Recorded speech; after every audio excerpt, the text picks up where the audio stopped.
John chapter number 11. Okay, John chapter number 11. That's where we're reading from. The Bible says that it actually talks about the death of Lazarus. Now, a certain man was sick, Lazarus of Bethany, the town of Mary and her sister Martha. It was that Mary who anointed the Lord with fragrant oil and wiped his feet with her hair, whose brother Lazarus was sick. Therefore the sister sent to him, saying, Lord, behold, he whom you love is sick. When Jesus heard that, he said, This sickness is not unto death, but for the glory of God, that the Son of God may be glorified through it. Now you see the purpose for the sickness? Keep that in mind. Purpose for the sickness. Sickness is a bad thing, but look at the purpose for it. Keep that in mind. I'm going to tell you something. Now, verse 5. Now Jesus loved Martha and her sister and Lazarus. Verse 6. So when he heard that he was sick, he stayed 2 more days in the place where he was. Verse 5. Take this again. Okay. Now Jesus loved Martha and her sister Lazarus. So when he heard that he was sick, he stayed 2 more days in the place where he was. I thought that if Jesus loved you, he would just treat every situation like an emergency, alright? In fact, a situation like this, he would treat it as an emergency. After all, the Bible declares that Lazarus was Jesus' friend. Now, let's go down to verse 17. So when Jesus came, he found that he had already been in the tomb for 4 days. Alright? That's Lazarus. He had already been in the tomb for 4 days. Verse 18. Now Bethany was near Jerusalem, about 2 miles away, and many of the Jews had joined the women around Martha and Mary to comfort them concerning their brother.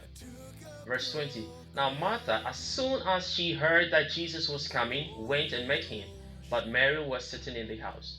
Now Martha said to Jesus, Lord, if you had been here, my brother would not have died. I will end it there. Lord, if you had been here, my brother would not have died. This is a simple one I have for you today. Listen carefully. If the bad thing, now bad in quote, you will understand the reason why I put bad in quote. If the bad thing in your life was God orchestrated or is God orchestrated, the Lord would never treat the situation as an emergency. When one treats a situation as an emergency, it means you have to stop everything that you're doing and attend to that person if the person comes calling.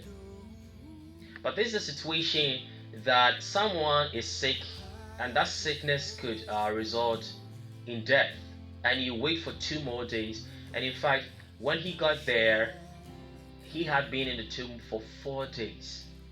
4 days. If the situation is God orchestrated, he would never treat it as an emergency. That's the reason why Jesus actually made it clear to them that this is not just sickness for sickness sake, but for God to establish his plan on earth. Get this. We approach situations we approach situations with fear. But the Lord approached situations with purpose. Okay? See, when you have these two attitudes towards a situation, the response to the situation is different. If you approach a situation with fear, you panic, alright? And you would want immediate answer to it. But if you approach a situation with purpose, there is no panic, there is no fear. You take your time to solve that problem. And in fact, you eventually know that it's actually not a problem, okay? Because at the end of the day, it is good. That is why I said the bad is in quote, because you don't call something that ends in good bad. Look at Job's life. It was intentional from God. So he never treated the situation as an emergency. And that's why when Job even had sores and he was thinking and everybody had neglected him, God was still watching. And in fact, the enemy was even still around creating a mess. Okay? That's right. God bless you.